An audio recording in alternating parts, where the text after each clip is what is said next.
Okay, so I guess that last one wasn't a very good attempt or something. So this is going to be about taking feelings of anger and frustration and sadness and negativity and transmuting it into love, joy, compassion. And by the way, that face was because I just stepped on something real sharp. But yeah. But anyways, it's taking feelings of negativity and transmuting them into love and joy and compassion. This all has to do with, it has to do with a few different things, okay? One is your connection with yourself and how well you know yourself. Because if you don't know yourself very well, or say that you say that I'd say 95 to 99% of your time, even when you have off time, is still spent with other people. And you never give yourself time to spend alone, and you always try to give yourself something to do if you're alone. So therefore, you're literally never spending any time like walking by yourself, or just being by yourself, or anything like that, you know, or just like having your own thoughts. What happens with this is that you get into a repetitive pattern of continuously looking at things in a specific way, and therefore identifying with that viewpoint. And also, you sometimes can latch onto other people, like, because when a lot of times other people will influence you and you won't even know it. And the only way that you'll be able to understand when it's other people and when it is you is when you know who you are and you know what you are. And it's if you know your own energy and you know your energetic set point, and you know how you feel when you're by yourself, and in a positive way, meaning like you've gotten past all of these kinds of repetitive cycles of thoughts and things like this, and now you're finally getting into this place where you can like allow the things that are happening to kind of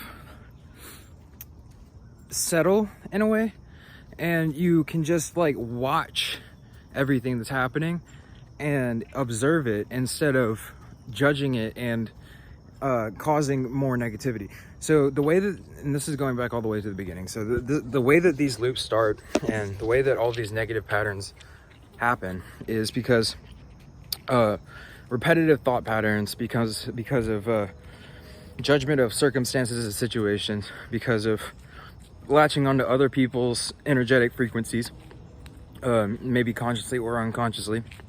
Consciously by basically, if somebody starts to speak in negative terms, or they start to speak negatively, then you respond by exclaiming how they're so right about how negative everything is, and therefore like you then perpetuate the negativity.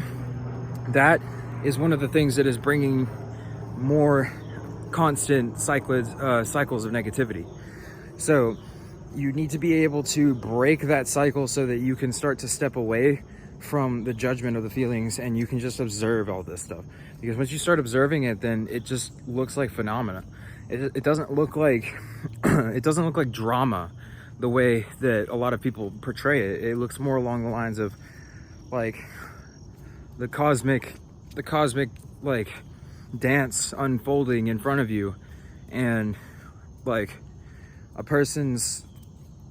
like somebody's comment is just an echo of the infinite creator, you know? Like it's like literally just, it's just something that's happened because something else happened because something else happened.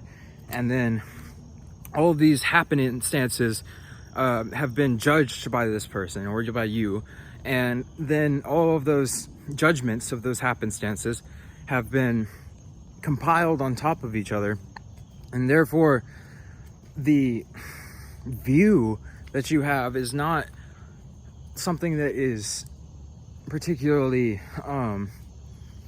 it's not something that is accurate, because of the fact that it's built up on judgments.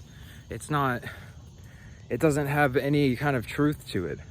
Because if you were to look at something from a truthful point of view, then you would see that there's no judgment to it, and that even the most atrocious and evil things are not in reality evil. They're all an aspect of infinite consciousness and love that is expressing itself in a whatever way that it decides to. So like, you have to understand that there has to be polarity to things in order for things to exist. There has to be at least 5% of a population that holds an extremely negative viewpoint in order for the balance of the other 51% to balance it out, because the negativity is so powerful. And it's not powerful in a way that is positively growing. It's powerful in a way that it's really well used for controlling and manipulating and exploiting people. But it's not good for love, or it's for feelings of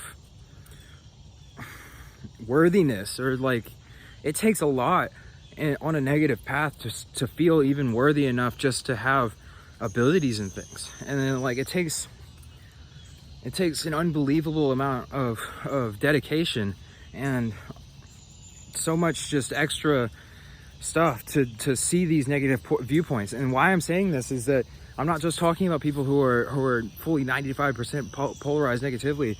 What I'm talking about is the average general population is still writhing in this negativity, and they're still sitting in these viewpoints that are being projected to them by the 1 to 5%. And the only way to hold yourself in a vibration that is above that is so that you need to separate yourself away from that viewpoint. And that means not agreeing with people who speak negatively, and not sitting there and like perpetuating a conversation about something that's going on that's making you feel bad. You know what I mean? And like, this does not just go with talking to other people. This also has to do with talking to yourself as well. This is something that is very important as well, because like, when you're talking to yourself, the way that you speak to yourself is going to be projected in your external consciousness, or in your external reality as well.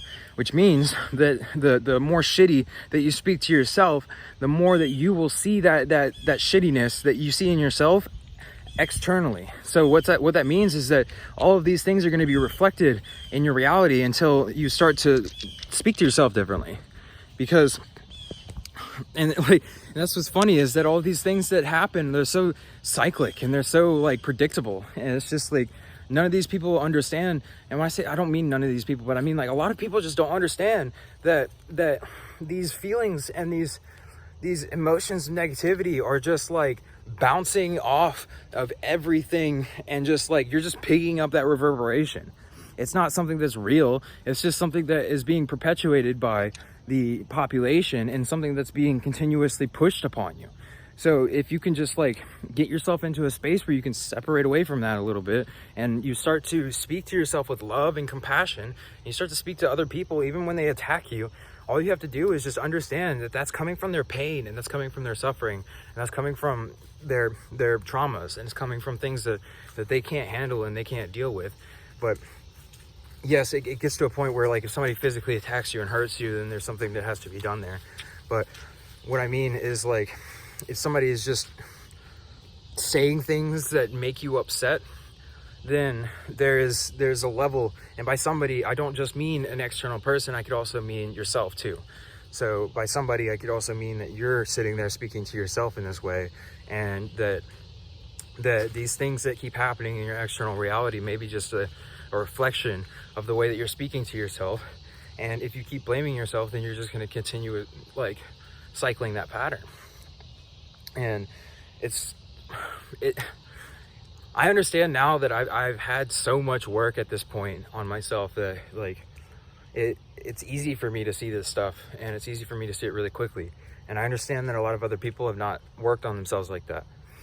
But if you're feeling negative most of the time, I would probably strongly suggest looking into some of the things that I've been saying about the diet, or just like caring about yourself, or loving, like, or just meditating, or like doing any of these things, breath work, or any of these things that bring you, grounding yourself, you know, any of these things that bring you back into yourself, so that you can even figure out who you are in the first place.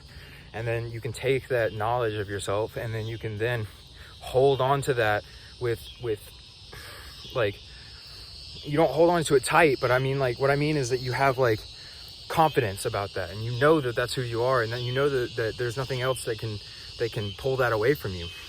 And that confidence that you have then will literally just dissolve 95% of confrontations that you have, because like people just don't know how to respond to that. They don't know how to respond to somebody who's so confident and like and centered in themselves that they just don't react, and it's almost like there was nothing said in the first place. It's like you're talking to literally like a mirror, and they just don't know how to react to it. And like, I think it's funny to watch in a way, but it's like, that's judgment as well, you know? So it's like, I just laugh, and like, I try to convert. I don't laugh at people, but I laugh at situations and things like that. And I don't know. I think it's funny to watch this stuff unfold, and just like these different mind patterns that I used to get caught up in, and just watching people like kind of just, I don't know. It's not funny. It's just, there's really not much, I don't know. If you're ready to wake up, then you just gotta realize that, like, if you've been sitting in negativity for a long time, then it's about time for you to start talking to yourself in a little bit better of a way. And it's probably a better idea to look into the food and things like that. But I don't know how I went from transmuting negativity into positivity into this, but it's whatever. I'm sure I'll still post it up anyways. And it's so weird. I keep watching the colors of my body change in the camera, and it's like really interesting to me. So yeah, as my mind changes, I watch my aura change, and it's like really kind of trippy in a way. It's whatever. I don't know. It's like there's a point that you get to where you're just like, okay, like, there's really nothing else to get upset about, really. I mean, there's small things that can bother you for a second, but that's gone very quickly, as long as you just like allow it to be. As long as you don't hold on to things, and as long as you don't continue to, you know, just like perpetuate these things over and over and over again in your mind, then most of this stuff, it comes up and then it dissolves very, very quickly. So I hope this helped somebody, and I know I went off topic a little bit, but hopefully somebody gets something out of this. So have a good day, everybody.